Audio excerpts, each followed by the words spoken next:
Happy-go-lucky si Marisa. Pero isang gabi, sinuway niya ang mga magulang niya. Nagbunga iyon. Nabuntis siya ng estranghero. Sa loob ng maraming taon, hinanap niya ito upang makuha ang pundasyon ng namayapa niyang ina. Nang mahanap na niya ang lalaki, lubusan ang kasiyahan niya sapagkat nakuha na niya ang matagal na niyang inaasam. Pero hindi inaasahan ni Marisa na mahuhulog siya rito.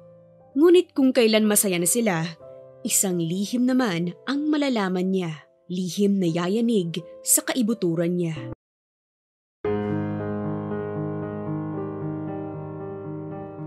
Magandang araw mga ka-Dear Selin! Bago ko simulan ang kwento natin ngayong araw, huwag kalimutang bisitahin ang ating website na talesofsiren.com or i-download ang ating Tales of Siren app sa Google Play Store at Apple Store.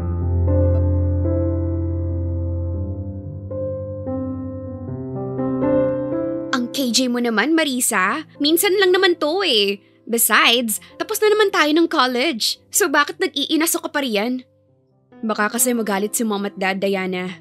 Alam mo namang ayaw nila akong umiinom. Baka mapagalitan nila ako pag umuwi ako ng lasing. Nakabusangot na tugon ni Marisa sa kaibigan. Umirap si Diana. You're 23, Marisa. Nasa tamang age ka na to drink. Halika na kasi, pumasok na tayo sa loob.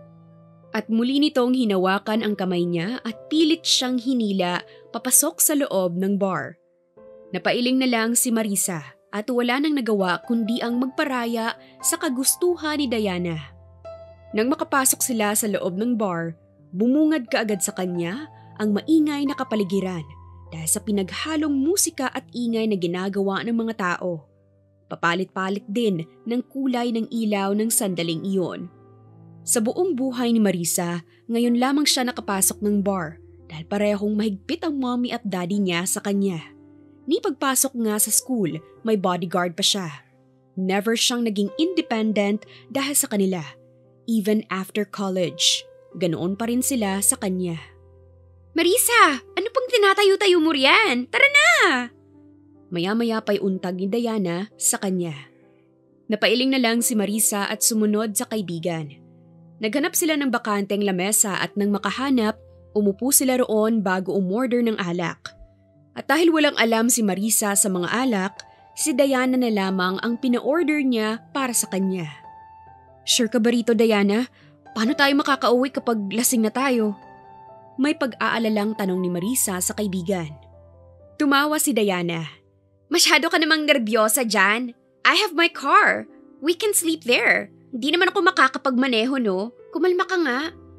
Umalis si Marisa bago kinuha sa sling bag niya ang cellphone niya. I need to call Kuya Lando. Aniya. Ngunit nang akmang tatawagan na niya ang numero ni Lando, ang bodyguard niya, bigla namang inagaw ni Diana ang cellphone niya at pinatay iyon. Bakit mo siya tatawagan, Aber? Nakamulagat na tanong ni Diana. Para alam niya kung nasan ako at maiuwi niya ako if ever man na malasing ako. Sagot ni Marisa.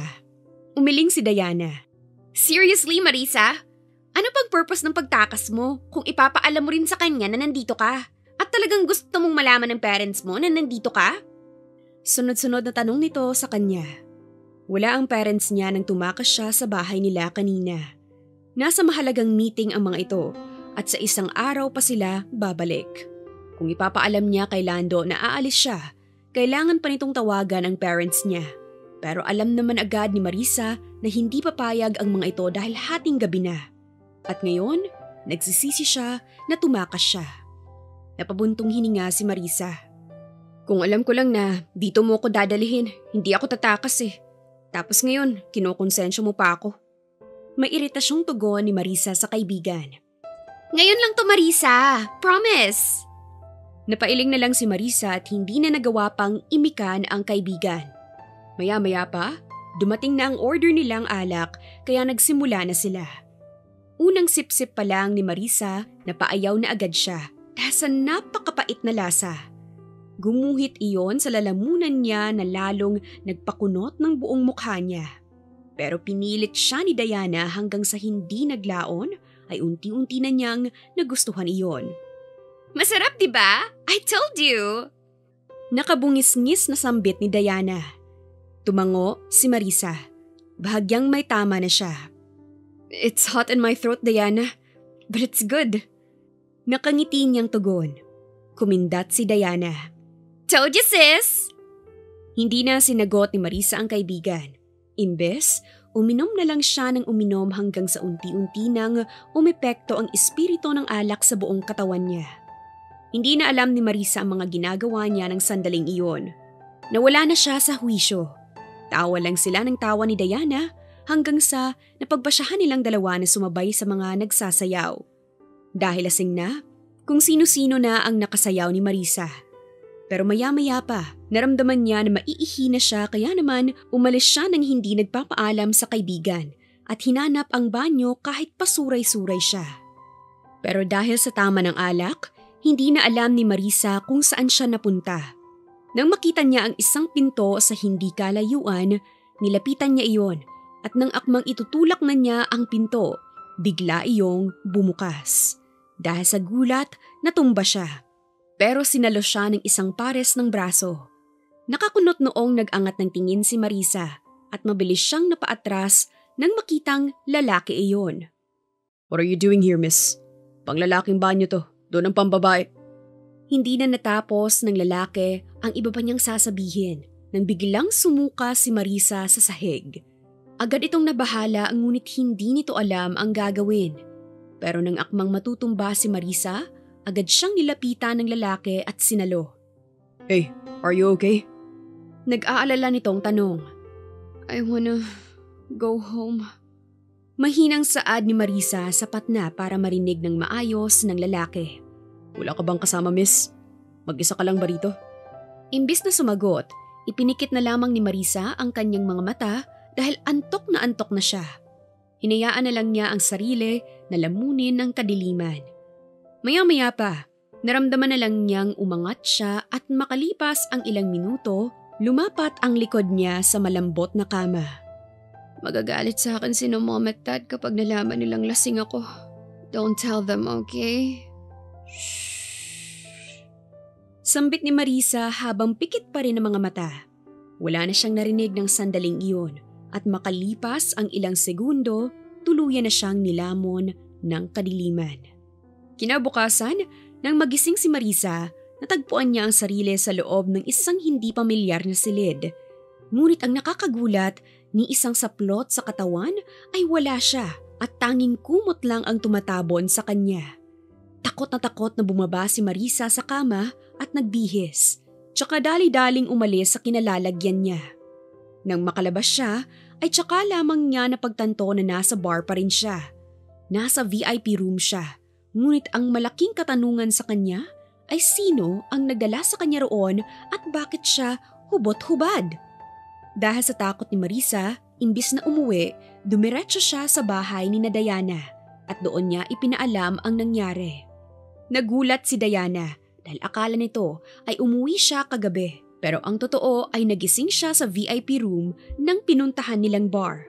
At ngayon, takot na takot si Marisa dahil bahagyang masakit ang gitnang bahagi ng katawan niya at hindi niya alam ang gagawin niya. Makalipas ang ilang taon.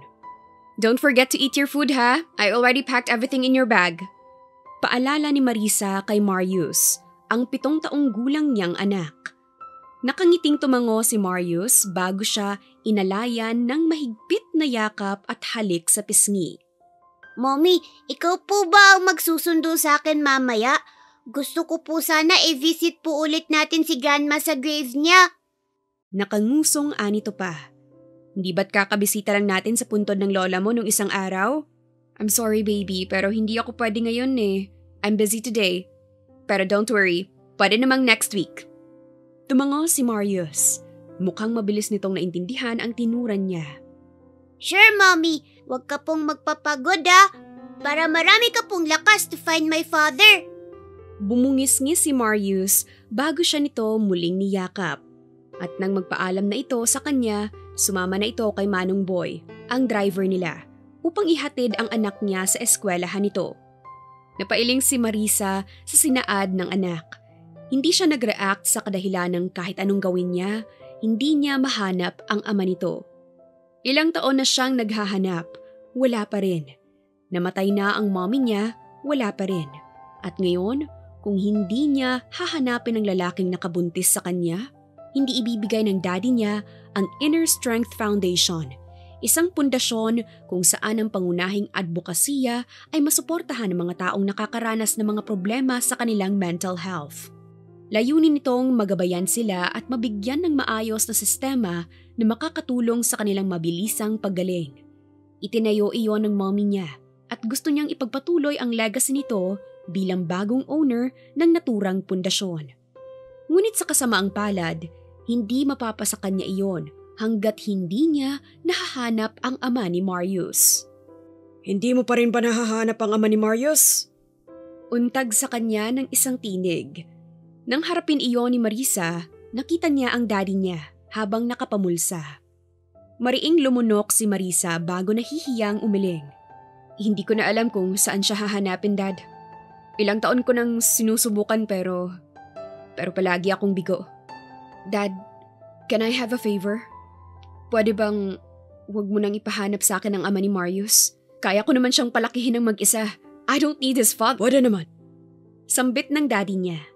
Gumuhit ang malapad na ngiti sa mga labi ni Marisa. Talaga ba, Dad? Masayang tanong niya. Pwede naman, Marisa. Pero yun nga lang, hindi mo makukuha sa akin ang Inner Strength Foundation. Dahil sa narinig, mabilis na nawala ang kasiyahan sa mukha ni Marisa at napalitan iyon ng pagkadismaya. Sanglupalo po ba ng mundo ko hahanapin yung lalaking yun? Dad naman, bakit gustong-gusto mong hanapin ko yun? Iniwan niya ako, di ba? Ibig sabihin, tinakasan niya ang responsibilidad niya. Umiling ang daddy niya. Marisa, baka nakakalimutan mo na sinuway mo kami at tinakasan mo si Landon ang gabing iyon. Tapos magsisisi ka? Bakit hindi mo inisip yan nung panahon na yon? Na hindi lahat ng bagay ay may kapalit na maganda. You disobeyed us, and as your punishment, you need to find the father of your son in order to get your mother's foundation. At dire-diretsong naglakad ang daddy niya hanggang sa makalabas na ito ng bahay. Napapadyak si Marisa sa sahig dahil sa inis. Napakahirap ng sitwasyon niya. Animoy sinusubukan niyang pumasok sa butas ng karayo. Sa ilang bilyong tao sa mundo, paano niya malalaman na isa sa kanila ang ama ni Marius? Napamura na lamang si Marisa habang nag-iisip ng paraan kung paano niya mahahanap iyon. Ilang taon na ang nakalipas nang magtungo siya sa bar at inalam niya ang nangyari pero maski sila ay hindi rin nila alam. Ang nakakainis, sira raw ang CCTV kaya hindi nakunan ng kamera kung sino ang kasama niya ng gabing iyon.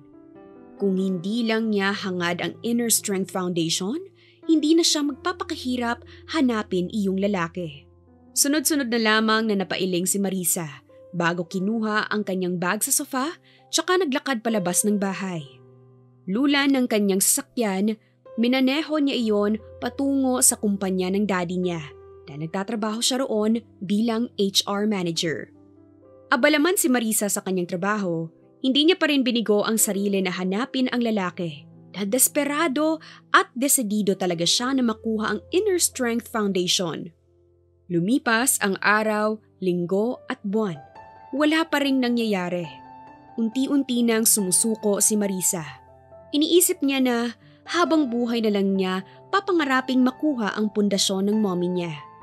Pero doon siya nagkakamali dahil habang abala sa kanyang departamento, isang text ang natanggap niya sa hindi kilalang numero. Address iyon ng isang lugar sa Batangas. Kalakip ng address ay ang 4 na salita. Bring your son here. Kumunot ang noo ni Marisa. Nireplyan niya ito sa pamamagitan ng pagtanong kung sino iyon. Pero lumipas ang ilang oras, wala siyang natanggap na sagot dito. Hindi kaya'y iyon na ang matagal ng sagot sa matagal niyang hinahanap? Bakit nito pinapadala sa kanya si Marius? Ito na kaya ang magiging rason para makuha niya ang Inner Strength Foundation? Dahil doon, hindi na nag-aksaya pa ng panahon si Marisa. Kinabukasan, bumiyahe silang mag-ina patungo sa Batangas at pinuntahan ang address kung saan bumungad sa kanila ang isang hasyenda. Nang sabihin ni Marisa ang pangalan nila ni Marius sa guard, pinapasok agad sila nito, kaya pinaandar niya ang kotse patungo sa mansyon. Makalipas ang ilang minuto, nakarating na rin sila. Bumaba silang mag-ina habang may kunot si Marisa sa noo. Mommy, ano pong ginagawa natin dito? Nakangusong tanong ni Marius sa kanya. Umiling si Marisa. Hindi ko rin alam, baby. Behave ka lang ha. Susubukan kong kumatok sa pinto. Tumango si Marius kaya naman naglakad na si Marisa patungo sa pinto. Ngunit nakakailang hakbang pa lang siya nang bigla iyong bumukas at lumabas ang ilang kalalakihan. Naglakad ang mga ito palapit sa kanilang mag-ina. Pero laking gulat ni Marisa nang hawakan ng dalawang lalaki ang magkabila niyang braso at hinila siya papasok sa loob. Nagpumiglas siya pero dahil malakas sila, wala siyang nagawa. At nang balingan naman niya si Marius, umiiyak ito habang buhat ng lalaking nakasunod sa kanila. Bitawan niyo nga ako! Pagpupumiglas pa rin ni Marisa. Pero animoy bingi ang mga lalaki. Nang makapasok sila sa loob ng mansyon, nagtungo sila sa ikalawang palapag. Pero laking gulat ni Marisa nang ipasok ng lalaki si Marius sa isang kwarto bago siya ipinasok ng dalawa sa isa pang kwarto. Sinubukan niyang magpumiglas, subalit natigilan siya nang biglang may tumikhim. Dahan-dahan niya itong binalingan at bumakas ang gulat sa kanya nang makita ang isang lalaki. Nakaupo ito sa upuan habang nakatanaw sa direksyon niya. Iwan niyo na kami. Utos nito sa dalawang lalaki. Tumango ang dalawa bago lumabas at sinaraduhan ang pinto kaya naiwan si Marisa habang kasama ang lalaki. Sino ito?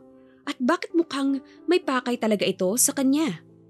Hindi kaya'y ito ang nagpadala sa kanya ng mensahe kahapon? Sino ka? Tanong ni Marisa habang seryoso ang tingin sa lalaki.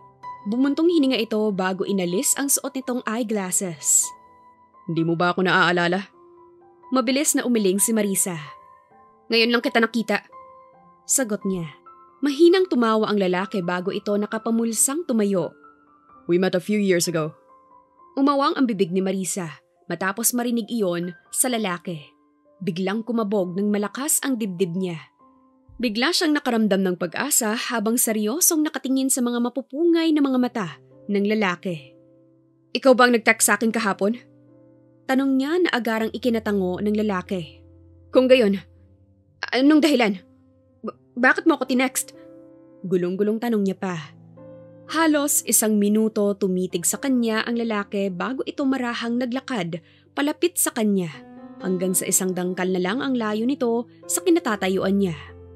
Sunod-sunod na napalunok si Marisa dahil sa sobrang lapit nila sa isa't isa at nasasamyaw niya pa ang mabango nitong amoy.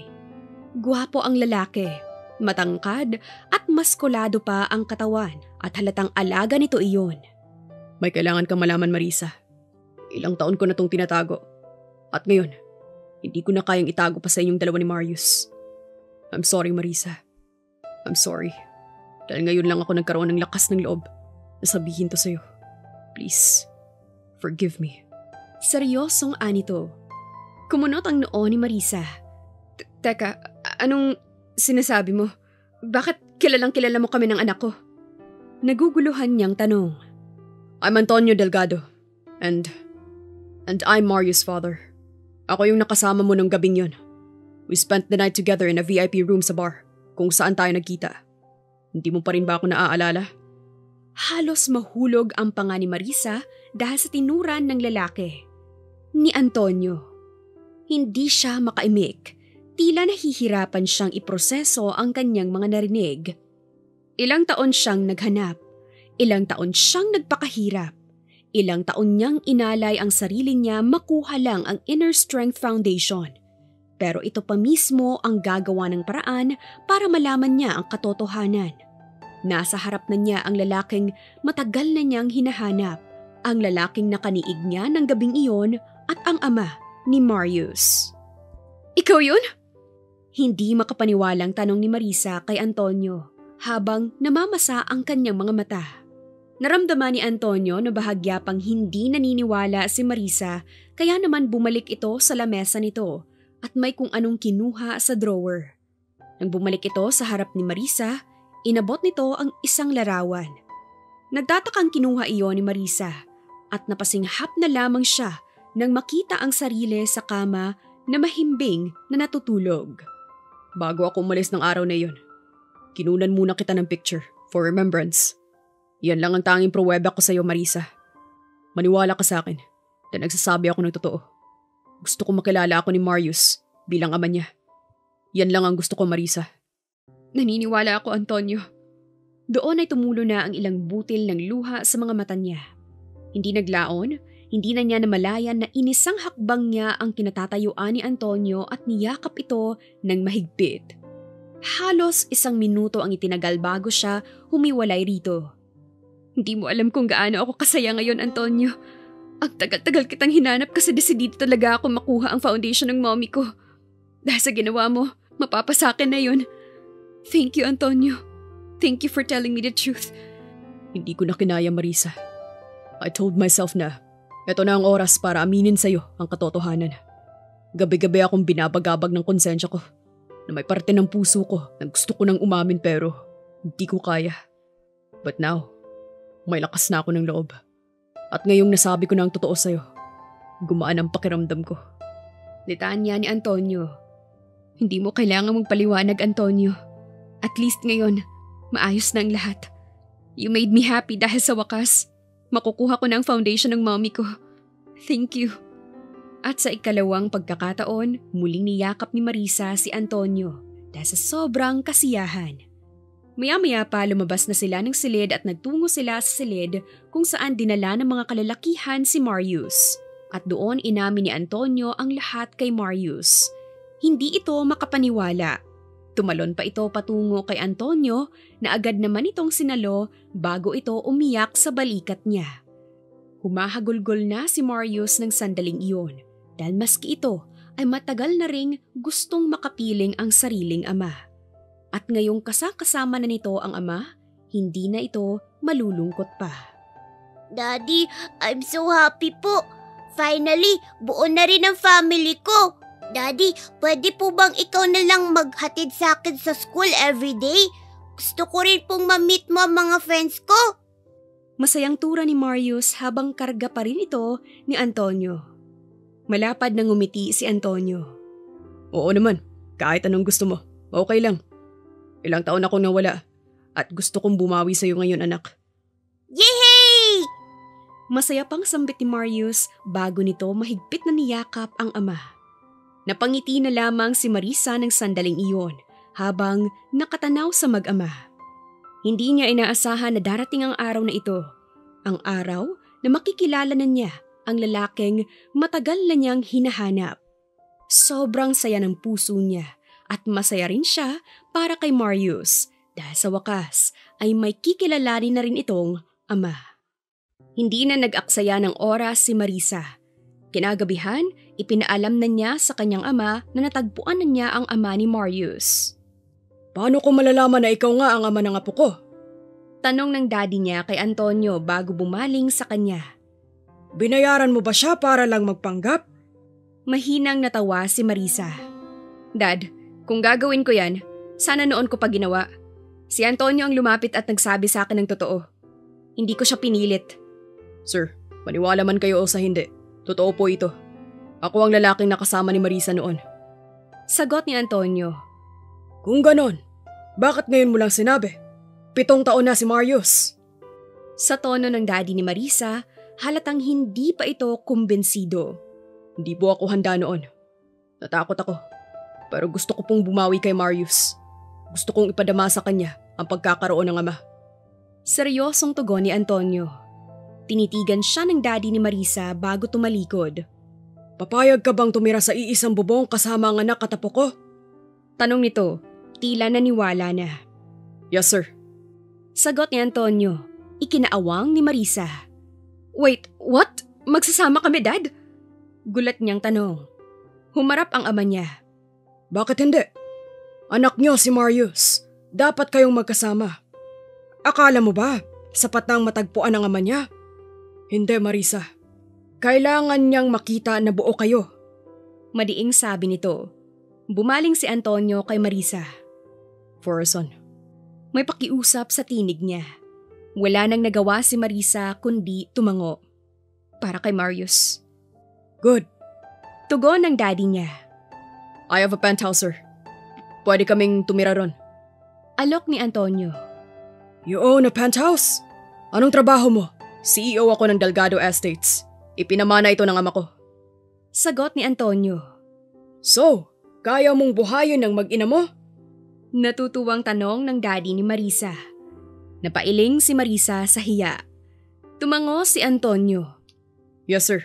At sa hinaharap, gusto kong ipamana kay Marius ang Delgado Estates para maipagpatuloy niya ang legacy ni Anthony. Legacy ko. Napakunot noo si Marisa. Legacy ni Anthony? Tama ba ang dinig niya o nadulas lang si Antonio? Mabuti naman at maayos kang lalaki. Akala ko kung sinong tambay lang. Masaya ako't may ama na ang apo ko. Wika ng daddy niya bago lumapit kay Antonio at niyakap ito ng mahigpit. Napatango na lamang si Antonio. Maya-maya inayos na nila ang lahat upang mailipat sa pangalan ni Marisa ang Inner Strength Foundation. Hindi maipaliwanag ang saya ni Marisa nang tuluyang mapasakan niya ang pundasyong itinayo ng kanyang ina. Masaya man, hindi niya mapigil ang lungkot sa ideyang titira siya kasama si Antonio. Isang bagay na hindi niya kailanman inasahan. Pero para kay Marius, pumayag siya. Daddy, dito na po ba kami titira ni Mommy? Tuwang tanong ni Marius nang makapasok sila sa maluwag at magandang penthouse ni Antonio. Yes, kiddo. From now on, dito na kayo titira. Yay! I can't wait to be with you and Mommy every day! I'm so happy po! Napangiti si Antonio bago iniakyat ang kanilang mga gamit sa second floor. Kasunod, si Marius. Si Marisa ay nagtungo sa living room at tumitig sa malalawak na bintanang bumabagtas sa bughaw na kalangitan. Napakaganda ng loob ng penthouse, lalo na't binabaha ito ng natural lighting. What are you doing here alone, Marisa? Ayos ka lang ba? Tanong ni Antonio. Hinarap siya ni Marisa at ngumiti. Ayos lang ako. Nasaan si Marius? Nasa entertainment room. Naglalaro ng PlayStation. Nailagay ko na rin ang mga gamit niyo sa kwarto. Solo na lang ako, Antonio. Magsama na kayo ni Marius. 7 taon kayong hindi magkasama, kaya bumawi ka na sa kanya. Ako, araw-araw ko siyang kasama noon, kaya okay lang. Sigurado ka? Ngumiti si Marisa at tumango. Ang ganda ng penthouse mo. Solo ka lang dito? Tumango si Antonio. Yup, 4 na taon na akong nakatira rito. Mula nang mapunta sa akin ang Delgado Estates. Pero kung ako masusunod, mas gusto ko sa probinsya. Kaya lang, mahirap bumiyahe araw-araw mula Batangas. Napatango si Marisa. Marius is so lucky to have you, Antonio. Look at him. Sobrang saya niya. Sana, hindi na mawala yan. Lumapit si Antonio. Halos 1 dangkal lang ang pagitan nila. Pangako, araw-araw kong mamahalin at pasasayahin ang anak natin. Gusto kong bumawi sa kanya. Salamat, Marisa, sa pagiging nandyan para kay Marius. Mahigpit niya itong niyakap. Wala nang nagawa pa si Marisa, kundi tanggapin ito. Nakita niya sa mga mata ni Antonio ang tunay na kasiyahan at kahit papano, napangiti rin siya. Mabilis na lumipas ang maraming araw. Hindi na namalaya ni Marisa na mag-iisang buwan na nilang kasama ni Marius si Antonio sa iisang bubong. Sa mga araw na nagdaan, wala siyang ibang naramdaman kundi ang kasiyahan sa puso niya dahil tinupad talaga ni Antonio ang sinabi nito sa kanya. Bumawi nga ito kay Marius. Nagpakaama talaga ito. Masayang-masaya si Marisa sa tuwing nakikita niyang masaya ang anak niya habang kasama ang ama nito. Minsan nga, mas pinaprioridad ni Antonio si Marius kaysa sa kumpanya nito. Doon, napagtanto ni Marisa na napakaswerte talaga ni Marius kay Antonio. At sa mga lumipas ding araw, unti-unti na ring nakilala ni Marisa si Antonio. Mabait talaga itong tao, responsable at may prinsipyo. Para kay Marisa, Si Antonio ay isang ideal man. Isang lalaking hahanap-hanapin ng mga babae. Mommy, bakit gising ka pa po?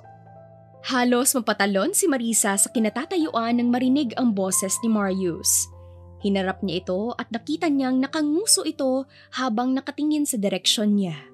Sinimsim ni Marisa ang wine sa kupitan niyang hawak at inilapag iyon sa lamesa bago naglakad patungo sa anak. Ikaw dapat ang tanungin ko niyan, Marius. Hating gabi na, bakit gising ka pa? Aniya sa anak bago lumuhod sa harap nito at inayos ang magulo nitong buhok. Mommy, I can't sleep. Mag-isa lang po ako sa room kasi iniwan mo po ako. Oh, sorry. Halika na sa kwarto at para makatulog na tayo, okay? Tumayo si Marisa bago sinapo ang kamay ng anak at nang akbang hihilahin na niya ito, bigla itong nagsalita. Mommy, pwede po ba tayong matulog sa room ni Daddy? Gusto ko po kasing katabi kayo. Sa middle po ako, Mommy. Tapos kayo ni Daddy sa both sides ko po. Nakabungis-ngis na tura ni Marius na ikinalunok ni Marisa. Imposible yan, Marius. Hindi ba't nag-usap na tayo tungkol dyan? Hindi ba't hinayaan na kitang matulog kasama siya? But still, lumilipat ka pa rin sa akin. Pwede kang lumipat sa kanya pero mag-i-stay lang ako sa room natin. Tugon niya sa anak. Ngumuso si Marius. Mommy, please. Gusto ko po kayong makatabi ni Daddy. Ang tagal na po natin dito. Baka pwede po makatabi ko kayo? Please, Mommy. Pangungulit pa sa kanya. Walang ideya si Marisa kung ano ang isasagot niya. Pero makalipas ang ilang segundo, wala na siyang nagawa kundi ang tumango bilang tugon dito. Ayaw naman niyang hindian si Marius dahil baka umiyak ito. Ayaw pa man din niyang umiiyak ito kaya wala na siyang choice kundi tanggapin ang gusto nito kahit labag sa loob niya.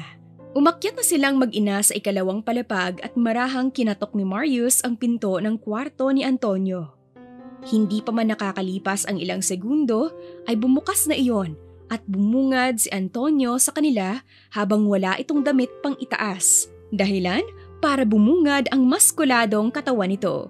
Isama pa ang nagpuputukan nitong mga abs. Nailayo agad ni Marisa ang kanyang tingin dahil sa hiya.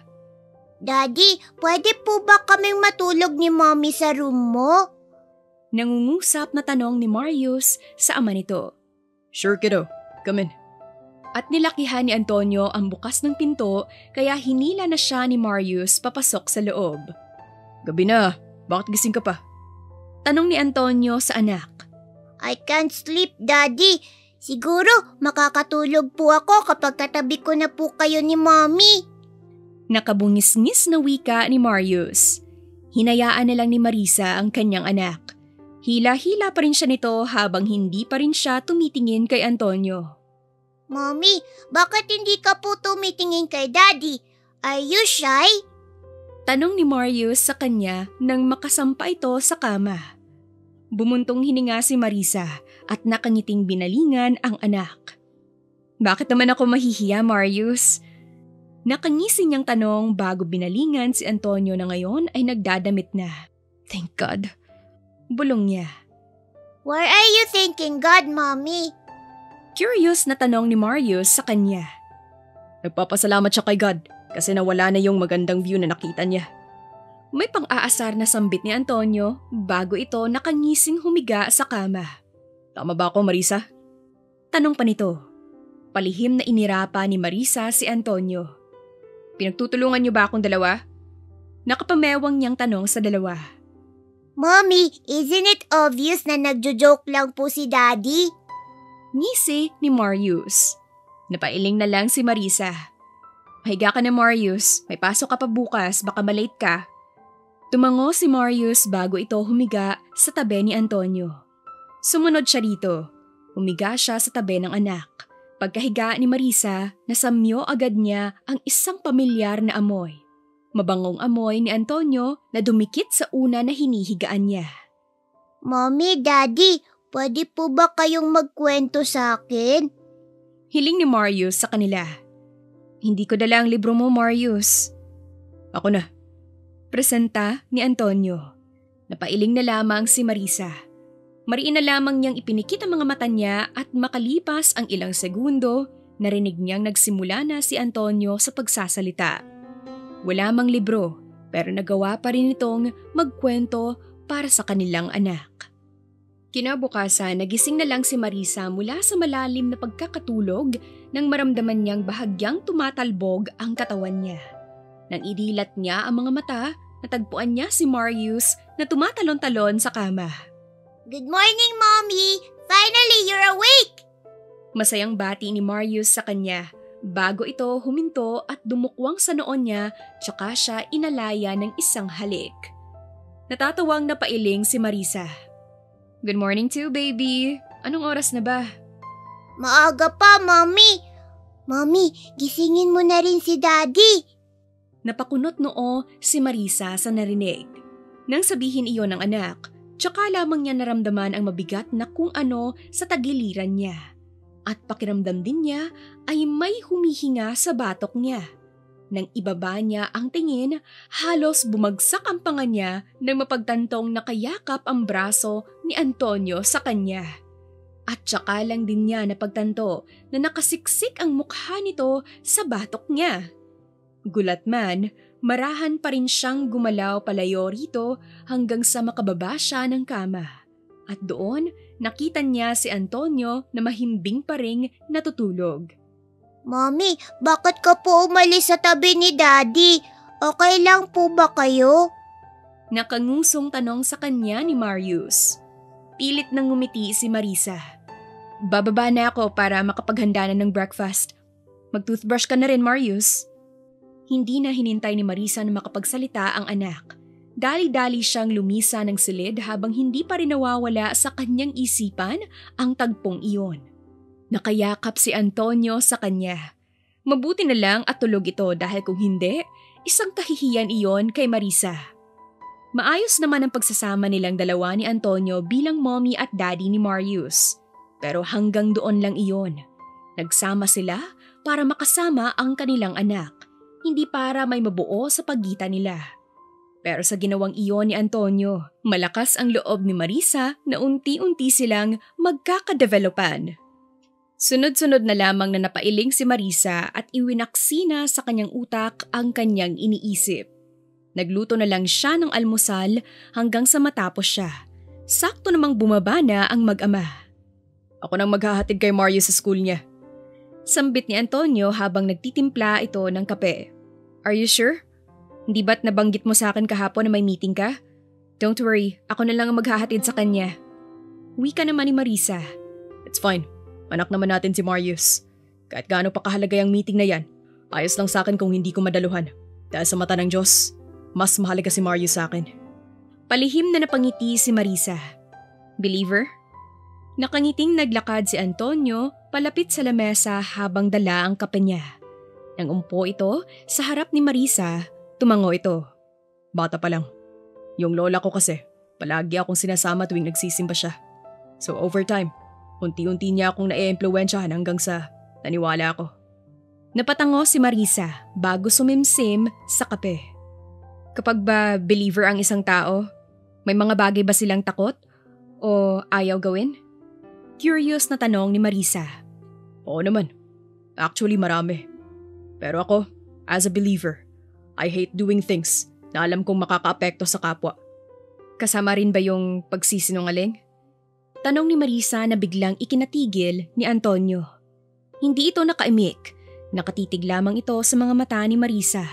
At makalipas ang halos 1 minuto, sumimsim si Antonio sa kape bago tuluyang nakapagsalita. Oo. Animoy nag-aalangang sagot ni Antonio. Napatango si Marisa. Believer din ako, pero minsan may mga bagay talaga akong nagagawa na masasabi kong out of the line. Nagsisinungaling ako, nagsusungit, and such. Normal lang yan sa tao. That's our nature. Pero ako nang maghahatid kay Marius. Ako na, Antonio.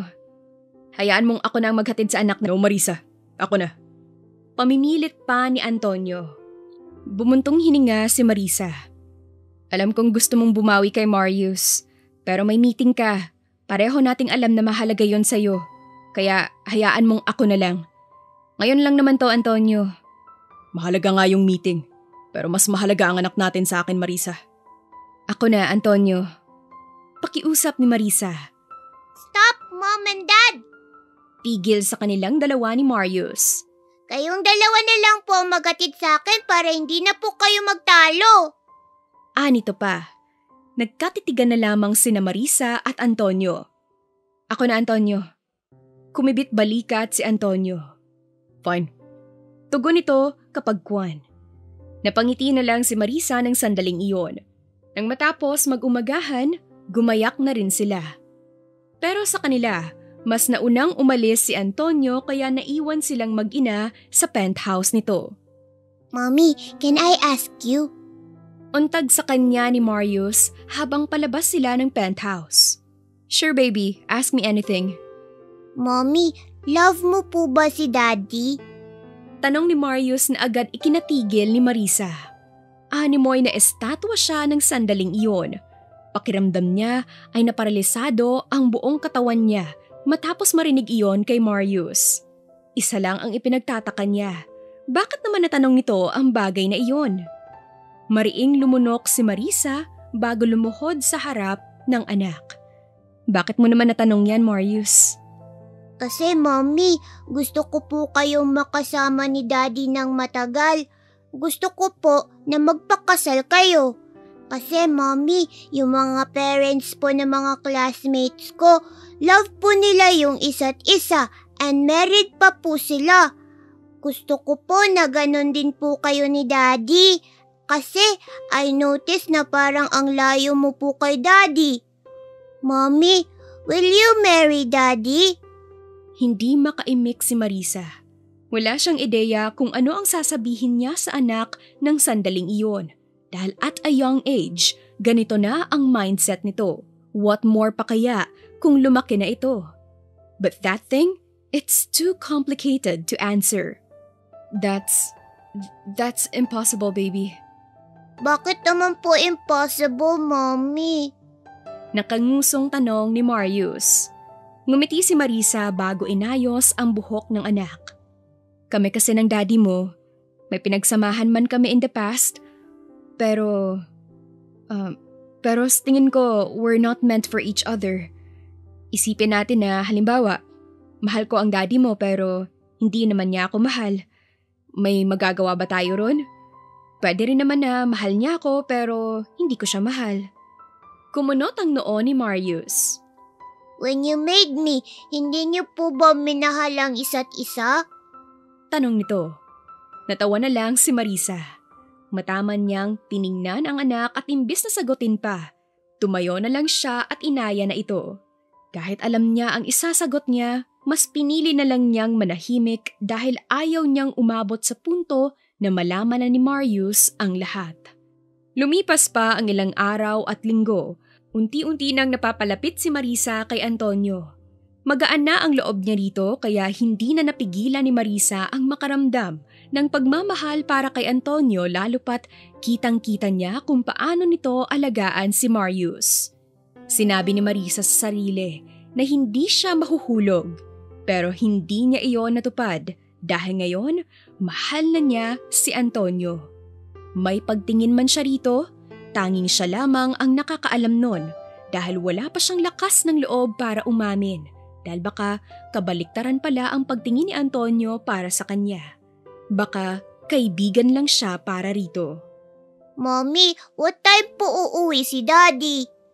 Nakangusong tanong ni Marius sa kanya habang nakahiga sila sa kama at magkayakap. Baka mamaya pa baby. Gabi na, matulog ka na. Huwag mo na siyang hintayin dahil baka busy siya sa company niya. Sagot ni Marisa sa anak bago ito siniil ng halik sa ulo nito. Busy po siya at this hour? Hindi po ba dapat ay umuwi na siya para magpahinga? Tama ka baby. Sang-ayon ni Marisa sa anak. Malay mo, busy lang talaga siya. Baka may tinatapos siya. Don't worry, paggising mo, nandito na siya. Sige po, Mommy. Sleep na po ako. Better baby. Bulong ni Marisa sa anak. Natahimik na ang kapaligiran ng sandaling iyon hanggang sa maramdaman na lang ni Marisa na gumaan ang pagkakayakap ni Marius sa kanya. Tanda na tulog na ito. Marahan niyang inalis ang braso nito sa katawan niya bago dahan-dahang bumaba sa kama.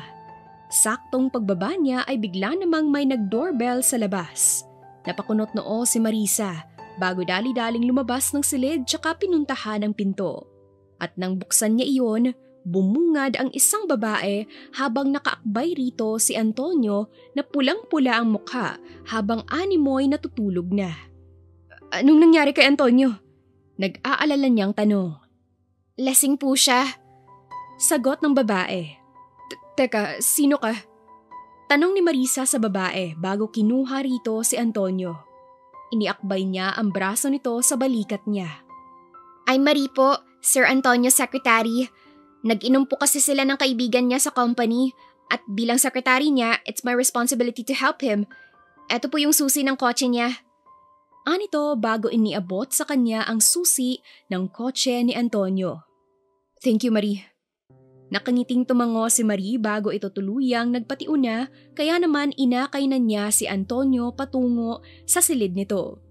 May kabigatan ito at ramdam na ramdam ni Marisa na nagpapabigat ito dahil halos matumba na siya pero nagagawa pa rin niyang mabalanse ang sarili para hindi sila matumba.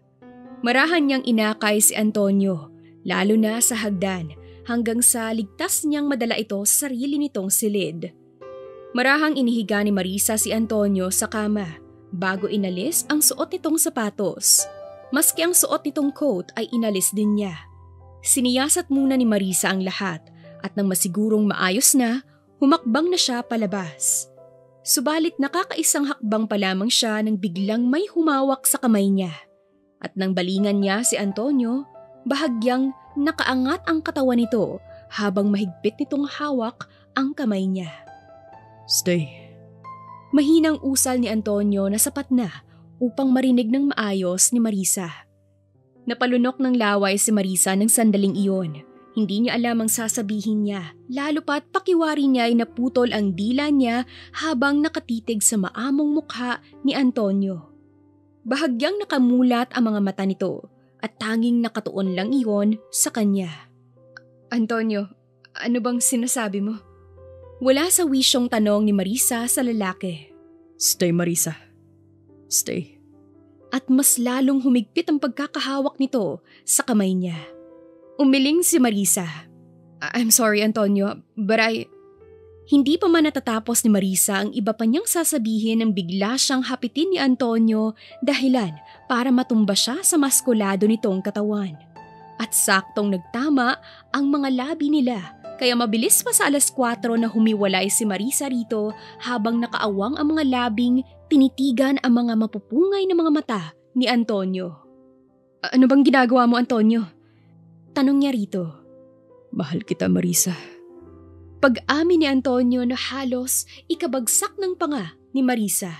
Tutugon pa sana siya rito nang bigla nitong nilumukos ng mapusok na halik ang mga labi niya. Gulat man sa nangyari pero natagpuan ni Marisa ang sarili na tumutugon sa halik ni Antonio sa kanya. Nagparaya na siya dahil sa init na naramdaman ng buong katawan niya. Lumalim pa ang paghahalikan nilang dalawa hanggang sa nauwi iyon sa isang mainit at hindi malilimutang pagsasalo. Wala na siyang nagawa ng oras na iyon. Hindi niya inaasahan na hahantong sila sa ganoong sitwasyon at hindi nagawang napigilan ni Marisa si Antonio dahil sa matinding pagnanais. Hindi niya inaakala na makalipas ang ilang taon nang huli niyang maranasan iyon kay Antonio, hahanap-hanapin niya pa rin pala iyon ngayon. At ngayon, muli iyong ipinaranas sa kanya ni Antonio. Pinagsaluhan nila ang init ng gabing iyon at nang matapos, magkayakap silang natulog. Dumating ang kinabukasan pero walang pinagsisisihan si Marisa lalo pat alam niyang mahal siya ni Antonio. I'm sorry, Marisa. Hinging paumanhin ni Antonio sa kanya habang nasa likuran niya at nakayakap ang isang braso nito sa kanya habang ang isa naman itong braso ay ginagawa niyang unan. Sorry saan, Antonio? Nakakunot noong tanong ni Marisa rito. For this. Lasing ako kaya nagawa natin to. Pero I know, hindi ko to magagawa kapag hindi ako lasing. I'm sorry. Pag lasing lang ako may lakas ng loob. I may be drunk last night. Pero naaalala ko pa rin ang lahat. Yung sinabi ko, totoo yun. Walang halong biro. Ngumiti si Marisa bago humarap kay Antonio. Mahal mo ba talaga ako, Antonio? Pangungumpirma niya dahil ayaw niyang umasa. Baka kasi mamaya ay nasabi lang iyon ni Antonio dahil lasing ito. Kahit nagsabi na ito na naaalala pa nito ang mga sinabi nito sa kanya kagabi. Malapad na ngumiti si Antonio bago nito sinapo ang pisngi niya at marahang pinisil iyon. Pinakatitigan siya nito sa kanyang mga mata bago siya siniil ng isang halik sa kanyang noo. Wala akong balak na pumasok sa isang relasyon, Marisa. Pero nang dumating ka, everything suddenly changed. Sa tagal nang magkasama tayo rito, hindi ko na napigilan ng sarili ko na mapalapit sa'yo. Na naging dahilan para mahulog ako sa'yo. Marisa, huwag mong isipin na nagbibiro ako. What I said was true. Mahal kita. Yan ang dalawang salita na matagal ko nang gustong sabihin sa'yo. Pero wala akong lakas ng loob. Marisa, thank you. Thank you for coming into my life. You made me what I have become now. Wika pa ni Antonio na naging dahilan para maniwala na si Marisa. Mahal din kita, Antonio. Usal ni Marisa. Hindi ko alam na mapapalapit ako sa'yo ng husto. Nung una, akala ko hindi ako mahuhulog sa'yo kahit magkasama tayo sa iisang bubong. But I was wrong, Antonio. Days passed, I found myself loving you and wanting you to be with me. Inisip ko rin si Marius, Antonio. At tama rin si Dad. Mas maganda kung buo ang pamilya ni Marius. Mas maganda kung magkasama tayong dalawa. Nagmamahalan. Sambit pa ni Marisa habang malapad ang ngiti sa mga labi. So, tayo na? Nakangising tanong ni Antonio sa kanya. Tayo na. Hindi lang para kay Marius. Yun ay dahil mahal natin ang isa't isa. Nito pa. Ano ba dapat ang isasagot ko, Antonio? Ano bang ginagawa ng dalawang tao na mahal ang isa't isa? Natatawang tanong ni Marisa. Ngumisi si Antonio. Eddie, gumagawa ng bata. May pang-aasar nitong tugon sa kanya. Subalit ng akmang susunggaban na nito ang mga labi niya, bigla namang umalingaw-ngaw ang sunod-sunod na katok sa pinto ng kwarto. Nanlalaki ang mga mata ni Marisa bago bumaba sa kama kaya bumulaga kay Antonio ang hubad niyang katawan. Sexy. Kagatlabing saad ni Antonio habang nagnanasa ang tingin sa kanya. Imbis na sumagot, inirapan lang ni Marisa si Antonio bago dali-daling nagbihis. Nang matapos, bumuga ng marahas na hangin sa bibig si Marisa bago dinako ang pinto at sinalubong ng yakap ang anak. How's your sleep, Marius? Nakangiti niyang tanong. Ngumuso si Marius. Mommy, dito ka po natulog sa room ni Daddy? Tanong nito. No. Yes, baby. And Mommy has to tell you something. Putol sa kanya ni Antonio na biglang sumulpot sa likuran niya. Nakabihis na ito. Kumunot ang noo ni Marius. Mommy, ano pong sinasabi ni Daddy? Inosenteng tanong nito. Mariing napalunok si Marisa. Wala siyang ideya kung paano niya sasabihin ang totoo. Karapatan ni Marius na malaman ang namamagitan sa kanilang dalawa. Hindi lang mawari ni Marisa kung paano niya ipapaalam dito. Marius, your daddy and I, Kami na, baby. Nakangiting singit ni Antonio sa kanya. Mahal namin ang isa't isa, baby. Kaya, kami na. We confess to each other. And now, we're a happy family. Are you happy? Masayang tumango si Marius. Yes, Daddy! I'm so happy po! I'm happy dahil mahal niyo na po ang isa't isa! Siyempre naman, baby. Bukod sa mahal namin ang isa't isa, we chose this. Dahil na rin sa'yo, Marius. Ikaw ang baby namin. And no matter what happens, you're our forever baby. Sambit pa ni Antonio. Nagningning sa tuwa ang mga mata ni Marius ng sandaling iyon. kaya nilapitan nito ang ama at tumalon. Mabilis itong nasalo ng ama kaya binigyan nito iyon ng isang mahigpit na yakap. Napangiti na lamang si Marisa habang nakatingin sa mag-ama. At maya-maya pa, natagpuan na lamang niya ang sarili na nakayakap sa mga ito habang iniisip ang mga magagandang bagay na maaari nilang mabuo sa hinaharap. Masaya siya at walang mapapaglagyan ang kasiyahan niya ngayon. Kung meron man, sa puso iyon ng mag-ama niya. Dahil sa nangyari, agad ipinaalam ni Marisa sa daddy niya ang tungkol sa kanilang dalawa ni Antonio. Masaya ito sa kanya at sa wakas at natupad na raw ang matagal nitong hiling para sa kanilang dalawa ni Antonio. Mahal mo pa talaga siya, anak? Base sa boses ng daddy niya, parang naninigurado pa ito. Dad, hindi mahirap mahalin ng katulad ni Antonio. Kakaiba siya sa mga lalaking nakilala ko. Sa araw-araw na magkasama kami sa iisang bubong, unti-unting napalagay ang loob ko sa kanya hanggang sa umusbong na tong pagmamahal ko. Anang Marisa habang matamang nakatingin sa mga mata ng daddy niya. I felt that too, anak. Antonio is someone that you can love easily. At nang makita ko kaagad siya, ramdam ko na karapat-dapat siya na maging ama ni Marius. At ramdam ko rin na bagay talaga kayo para sa isa't isa kaya masaya ako ngayon, Marisa. So, kailan ang kasal niyo? Napamaang si Marisa. Kasal agad, Dad. Ilang araw pa lang simula nang umamin kami. I think mas maigi kung kikilalanin muna namin ang isa't isa. Seriously, Marisa?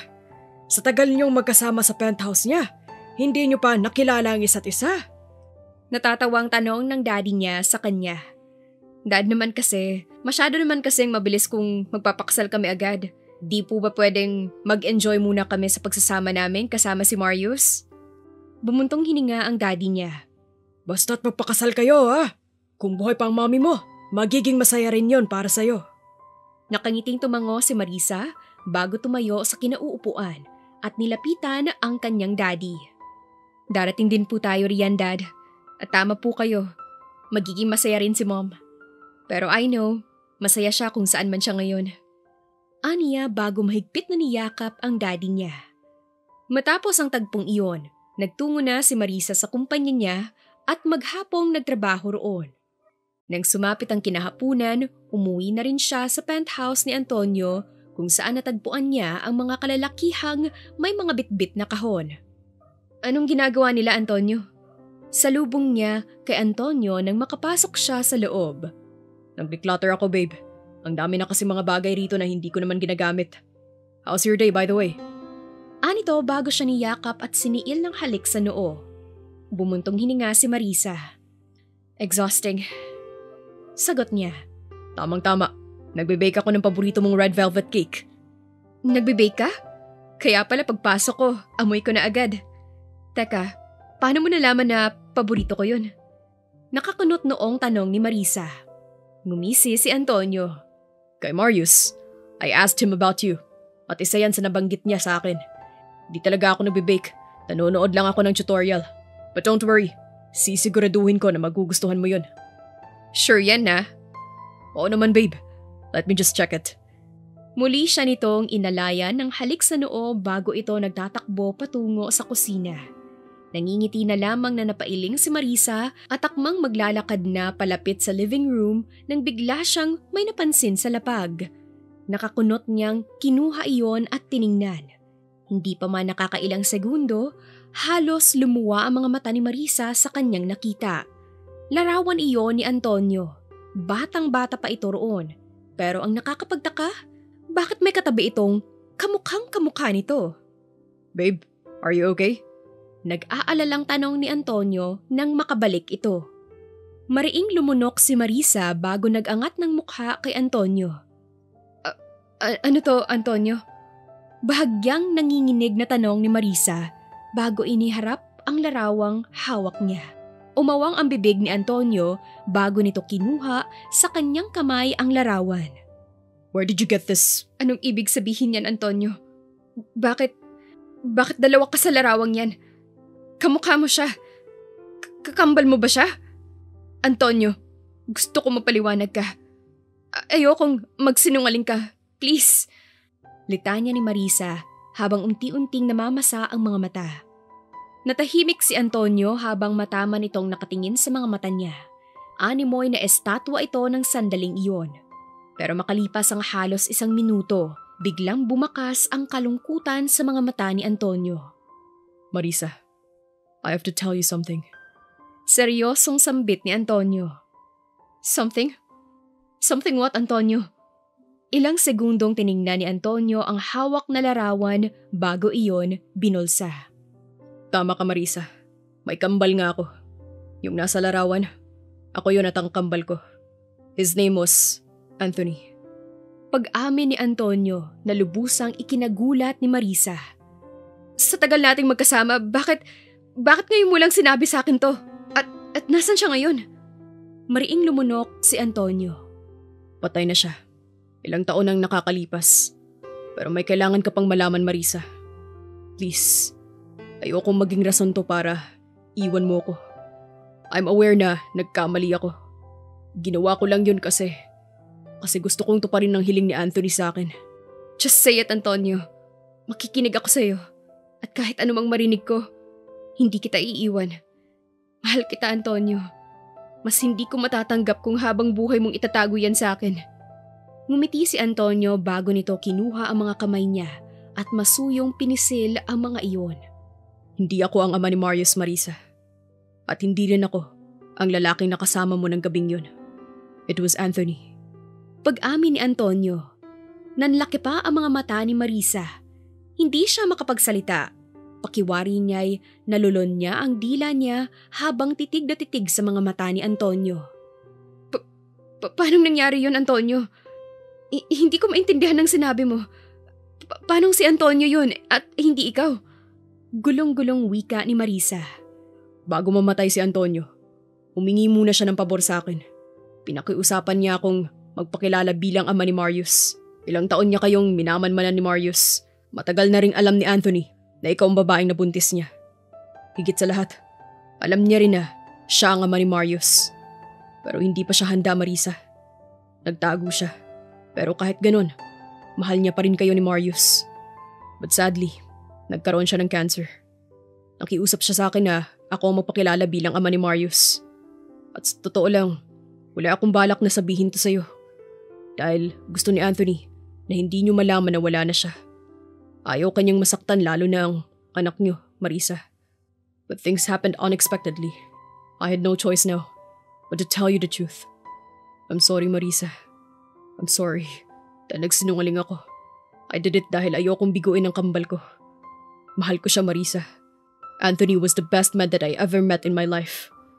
Kung buhay siya ngayon, mas maraming pagmamahal ang ibibigay niya sa'yo kumpara sa akin.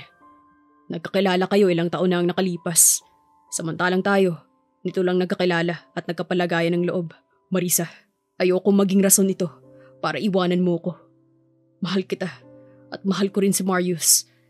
Hindi man siya galing sa akin, pero mamahalin ko siya ng buo, katulad ng pangako ko kay Anthony. Puno ng emosyong sambit ni Antonio. Hindi na namalaya ni Marisa na tumulo na ang ilang butil ng luha sa mga mata niya nang marinig ang mga tinura ni Antonio. Gulat na gulat siya.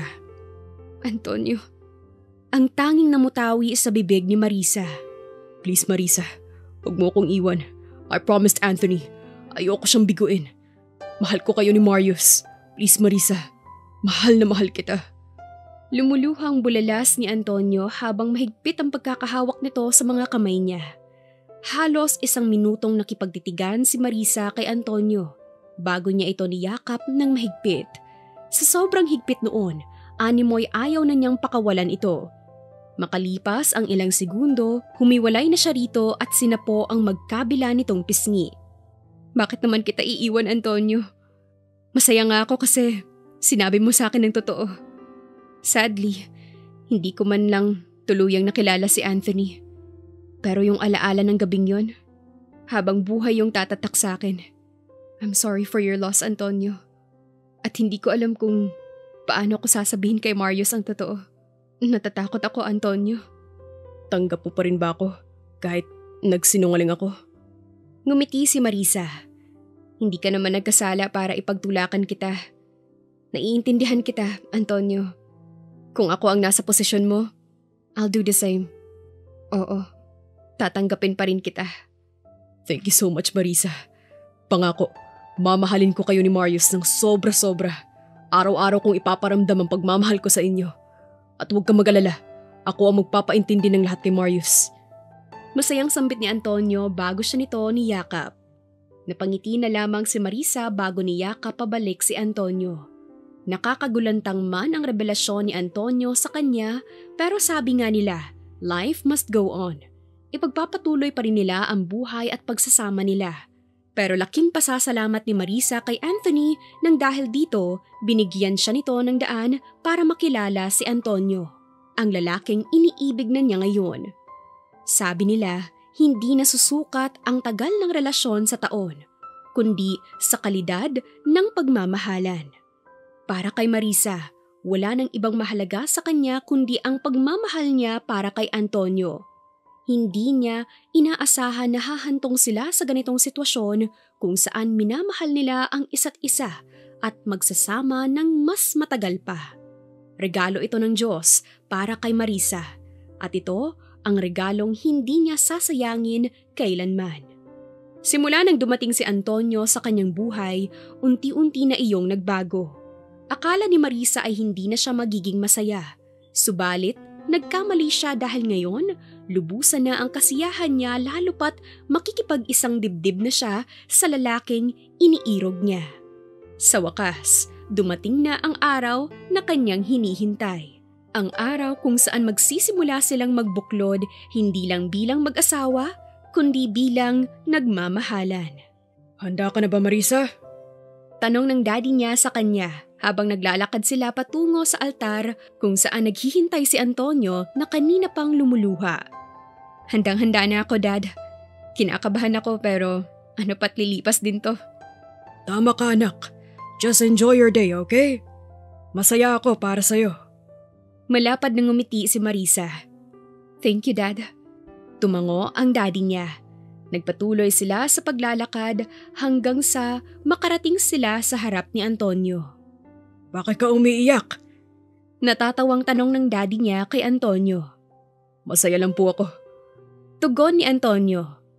Alam mo bang kapag umiyak ang groom, isa lang ang ibig sabihin? Maghihiwalay rin agad sila. Di ko po yan hahayaang mangyari. Mahal ko po si Marisa. Hindi kami maghihiwalay. At walang anuman o sino man ang makakapaghiwalay sa amin, di ba, babe? At nang susunggaban na ni Antonio ng halik si Marisa, biglang hinarang ng daddy niya ang kamay nito sa mukha niya. Abat mamaya na yan, di pa nga nagsisimula ang kasal. Suway pa nito kay Antonio na ikinailing na lamang ni Marisa. Sorry po, excited lang. Nangingiting sagot ni Antonio sabay kamot ng batok. Basta't alagaan mo ang anak ko, Antonio. Simula ngayon, ipagkakatiwala ko na siya sa'yo. Mahal ko po ang anak niyo at hindi ko siya papaiyakin. Siguro oo, pero sa kama. Ang bibig mo, Antonio. Suway ni Marisa sa magiging asawa niya na nito lang niya nadiskubre na balasubas pala ang bibig. He's wild, anak. Bulong ng daddy niya sa kanya bago ito umalis sa tabi niya. Napailing na naman si Marisa samantalang si Antonio naman ay inaya na siya palapit kay father. Lagot ka sa akin mamaya. Pagbabanta niya kay Antonio. Itatali mo ba ako sa kama? Pang-aasar pa nito sa kanya. Kinurot niya ang tagiliran ni Antonio. Ibibitin kita patiwarik, makikita mo. Imbis na matakot, natuwa pa talaga ang loko. Kinindatan pa siya nito. Napailing na lamang si Marisa at hindi na pinansin si Antonio. Ganito pala ang mapapangasawa niya. Loko-loko. Pero kahit ganito ito, mahal niya pa rin ito. Nang makalapit sila kay father, nagsimula na ang kasal. Ang araw na hindi malilimutan ni Marisa sa tanang buhay niya. Nag-uumapaw ang kasiyahan ni Marisa ng oras na iyon. Natupad na rin ang kahilingan niya. Nangyari na ang matagal na niyang gustong mangyari. Dumating na ang araw na ito. At wala na siyang ibang hangad kundi ang makasama pa ng matagal si Antonio kasama si Marius at ang paparating pa nilang anak. Nagpalitan na sila ng singsing. Puno ng kasiyahan ang mga mukha nila na kahit ang mga taong kasama nila ay masaya rin para sa kanilang dalawa. Kahit si Marius na nasa unahan habang kasama ang lolo nito, masayang masaya rin habang nakatanaw sa mommy at daddy niya. Sabi ng mami mo, tanggap mo pa rin si Antonio kahit hindi siyang totoo mong daddy. I'm so proud of you, Apo. Nakangiting bumaling si Marius sa lolo niya. Grandpa, my real daddy is dead and Daddy Antonio and Daddy Anthony are twins. I love both of them, Grandpa. At sabi po ni Mommy, there's no reason for me to not accept Daddy Antonio because he is the perfect dad in the world. And I can confirm it, Grandpa. He's indeed the best dad. Minahal niya po ako kahit hindi niya po ako tunay na anak. Kaya minahal ko po siya kahit hindi ko po siya tunay na daddy. Wika pa ni Marius. That's my Apo. May pagmamalaking tugon ng lolo niya bago siya nito siniil ng halik sa tuktok ng ulo. Sa bisa ng aking tungkulin at sa biyaya ng Diyos, idinideklara ko kayo bilang mag-asawa. Maaari mo nang halikan ng iyong asawa. Imporma ni Father kay Antonio. Malapad nang umiti si Antonio bago nito marahang inangat ang belo ni Marisa. Ilang segundo nitong pinakatitigan ang mga mata ng asawa bago sinunggaban ng halik ang mga labi nito.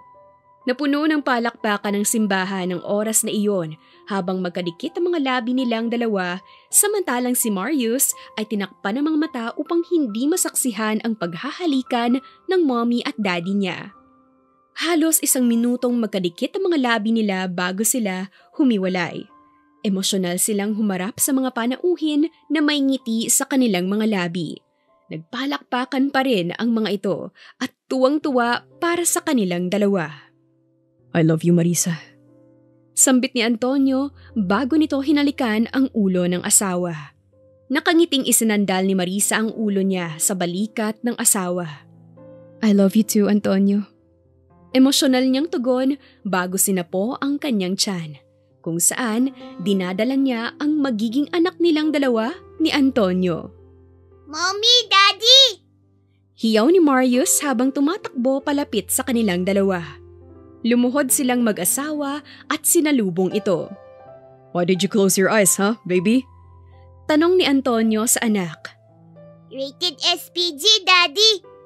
Nakabungis-ngis na sagot ni Marius na ikinatawa na lang nilang mag-asawa. Pero I'm so happy po kasi kasal na po kayong dalawa. Thank you, Daddy, for marrying Mommy. And Mommy, thank you for accepting Daddy Antonio. Marrying your mommy was the best thing I've ever done in my life, baby. Hindi ko to pagsisisihan. Sagot ni Antonio sa anak. And accepting your daddy was the naughtiest thing I've ever done in my life. Nakangising sagot ni Marisa. Inaasar si Antonio. Naughtiest? Nakakunot noong tanong ni Marius. Wala. Huwag mo nang isipin yun, Marius. Wika ni Marisa. Napailing na lang si Antonio pero sa loob-loob niya ay natatawa siya sa asawa niya. Walang kamuwang-muwang ang anak nila ng sandaling iyon. Nang matapos ang tagpong iyon, nag-picture taking muna sila bago sila lumabas ng simbahan habang binabato sila ng mga bulaklak ng mga panauhin. Puno ng ngiti ang mga labi ng mag-asawa. Mga ngiting hindi na mapagsidlan. Dito na nagsisimula ang kanilang bagong buhay. Ang kabanatang tatahakin nilang magkasama bilang mag-asawa. Wakas.